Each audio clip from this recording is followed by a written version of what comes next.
Today we are going to learn additional sums from lesson number 9, direct proportion and inverse proportion. Let's discuss direct proportion. In the previous class, we have learned how to compare two numbers and write them in the form of ratio. Let us take an example. Look at the picture below. We see divisions of a circle made by its diameter. Do you see any relation between the number of diameter and the number of division they give rise to? In figure A, one diameter makes two parts of the circle. In figure B, two diameters make four parts of the circle. In figure C, three diameter makes six parts of the circle. In figure D, four diameters makes eight parts of the circle. So the ratio of number of diameter to the number of division is equal to 1 upon 2, 2 upon 4, 3 upon 6, 4 upon 8. If we simplify it, we get the constant 1 upon 2. Therefore, here the ratio of the number of diameter to the number of division remain constant. In the example above, we see that when the number of diameter increase, the number of division also increase. Now think in opposite direction. If the number of diameter decrease, the number of division also decrease. It is an example of direct proportion. From this we conclude that when the value of one quantity increases with an increase in the proportionate value of another related quantity, and the value of one quantity decreases with a proportionate decrease in the value of the other related quantity, and the ratio of two related quantities remain constant, then it is an example of direct proportion. Now let us take one example. If 10 pens cost rupees 60, what is the cost of 13 such pens? In this example, we have given cost of 10 pens rupees 60 and we have to find the cost of 13 such pens.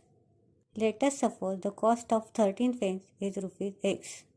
Now we write the number of pens and their cost are in direct proportion. And we know that in direct proportion, ratio remains constant. Therefore, we write the ratio 10 upon 60 is equal to 13 upon X. For getting the value of X, we have to multiply both the sides by 60X. Therefore, by multiplying both the sides by 60X, we get the value of X is equal to 78. So, the cost of 13 pens is rupees 78. If 600 rupees buy 15 bunches of feed, how many will 1280 rupees buy? In this example, we have given 600 rupees buy 15 bunches of feed. And we have to find how many will buy in rupees 1280. For unknown thing, we are using the variable x. We will write let rupees 1280 buy x bunches of cattle feed. We observe in this example, as the cost of cattle feed increase, the number of bunches also increase. Therefore, it is an example of direct proportion. We write the cost of cattle feed and the number of bunches of cattle feed are in a direct proportion. And we know that in direct proportion, ratio remains constant.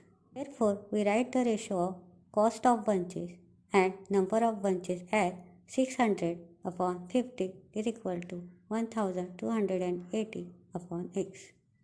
Getting the value of x, first we do the cross multiplication. By cross multiplication, we get 600x is equal to 15 into 1280. For getting the value of x, divide both the sides by 600. Then we get 600x upon 600 is equal to 50 into 1280 upon 600. By dividing and multiplication, we get the value of x is equal to 32. Therefore, we write x is equal to 32. Answer: 32 bunches of cattle feed we buy in rupees 1280. Question number 4. The cost of 12 quintals of soybean is rupees 36,000. How much will 8 quintal cost? Solution. In this example, we have given cost of 12 quintals of soybean is rupees 36,000 and we have to find the cost of 8 quintals of soybean. For unknown thing, we use the variable x. Therefore, we write let the cost of 8 quintals of soybean be x. In this example, we observe that as the weight of soybean decrease, the cost of soybean also decrease. Means it is an example of direct proportion. Therefore, we write the weight of soybean and its cost are in a direct proportion.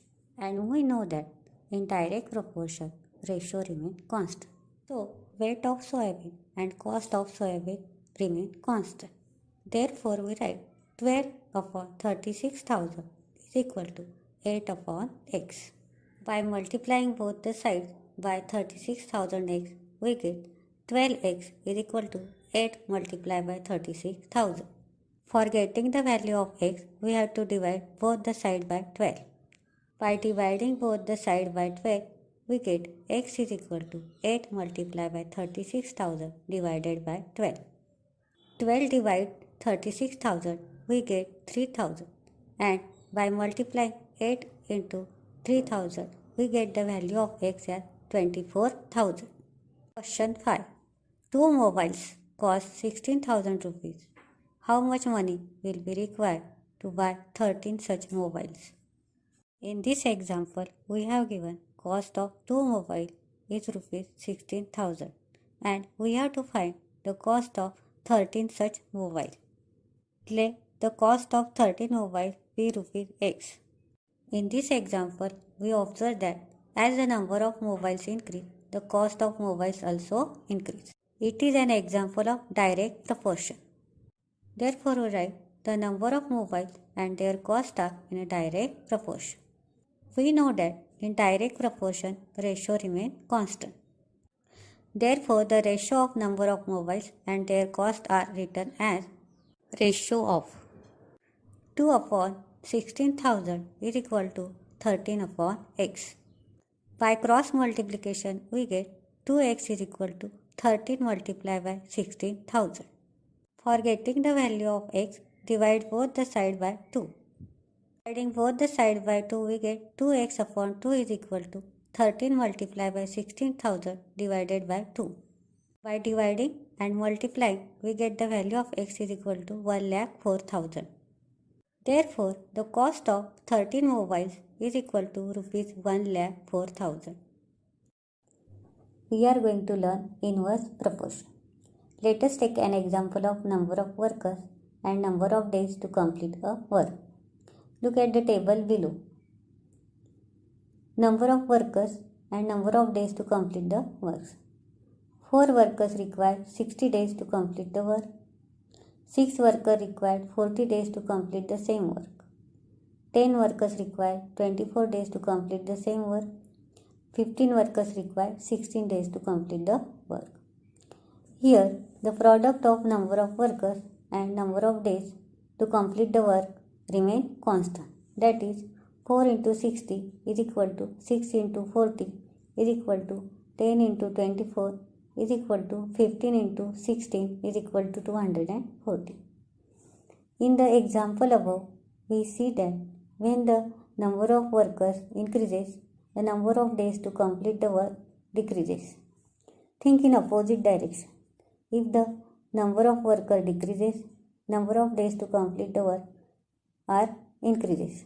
But product of number of days and the number of workers required to complete the work remain same. It is an example of inverse proportion. From this, we come to know that in inverse proportion, as one quantity increases, another quantity related to it decreases.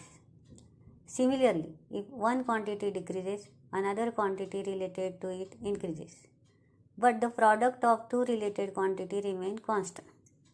From this, we conclude that when the value of one quantity increases, the value of another related quantity decreases proportionately. And when the value of the first quantity decreases, the value of the related quantity increases proportionately. And if the product of these two related quantities remain constant, then there is a relation of inverse proportion between the two quantities. Now let us take the example on textbook page number 65. Students of certain school went for a picnic to a farm by a bus. Here are some of their experiences. Say whether the quantities in each are in a direct or in an inverse proportion. Each student paid 60 rupees for the expense. As there were 45 students, 2,700 rupees were collected. Had there been 50 students, 3,000 rupees would have been collected. As we observe here, as the number of students increases, the money collected also increases. So, the number of students and the money collected are in a direct proportion. The sweet shop near the school gave 90 laddus for the picnic. If 45 students go for the picnic, each will get 2 laddus. If 30 students go for the picnic, each will get 3 laddus. We observe here, as the number of students decrease, the laddu each one will get increase. So, the number of students and that of laddus each one gets are in a inverse proportion. The farm is 120 km away from the school. The bus went to the farm at a speed of 40 km per hour and took 3 hours. On the return trip, the speed was 60 km per hour. Therefore, it took 2 hours.